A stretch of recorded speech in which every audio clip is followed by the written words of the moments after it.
2 ഷർട്ടും മുണ്ടൊന്ന് തേച്ചേ. ഞാൻ ചോദിച്ചു കേട്ടാ, നിങ്ങൾ എവിടെ പോണെന്ന്? തേക്കടി.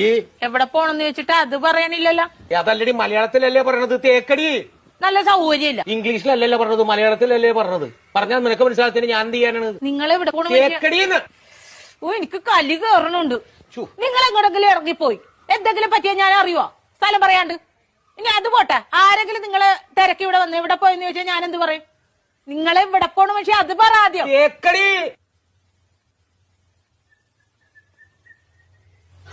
ഇങ്ങനെ ഇരിക്കണാ റെഡിയായില്ലേ?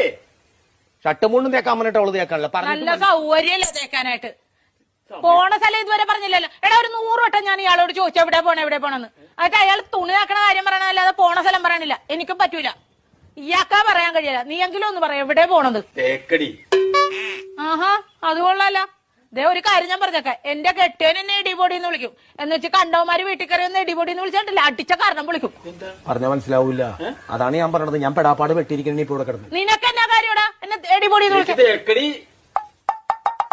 ഞാൻ ഒരു വട്ടം പറഞ്ഞു, ഇനി ഞാൻ അടിക്കും, സത്യമായിട്ട് അടിക്കും ഞാൻ. മനസ്സിലായില്ലേ ഇപ്പൊ പറഞ്ഞത്? പിന്നെ പറഞ്ഞാലല്ലേ മനസ്സിലാവുള്ളൂ. പറയണ്ടേ? കോട്ടയം കുമളി വഴി തേക്കടിക്ക് പോണേണെന്ന് ഞങ്ങ ടൂറ് പോണേണ്. ടൂറ് പോണത് തേക്കടിയുടെ കാര്യമാണെന്നാ പറഞ്ഞത്.